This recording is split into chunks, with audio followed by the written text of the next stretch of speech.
So we are on our way to a secret event. We're not even sure what it is. Our friends were handed a ticket during an event by a magician. Okay, so according to Christine, we got to get down to deck 8. Deck 8 is all cabins. I'm letting Christine and George go first, so if anything happens, anybody jumps out, they get it first. You're not discreet. Don't say anything. They said be discreet. No,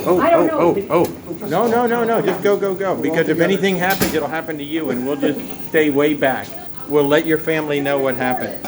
I have no idea where this is amazing. I've never been, other than going on a tour of a ship, I've never been backstage of the ship.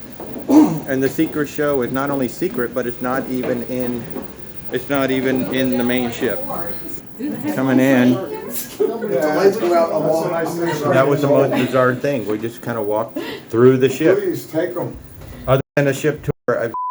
Okay, so we had our phones taken away and I had my GoPro taken away, so we couldn't show you anything, but it was a magic show literally right in the bow of the ship. I don't know, it was about 30 of us, 20 of us in there, and it was all sleight of hand and really, really cool little show. And it was just really cool space right in the bow.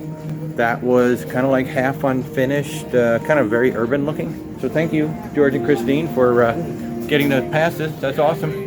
So you never know when somebody's going to walk up to you and say, "Do you want to go see a secret show?" And if they do that, just say yes.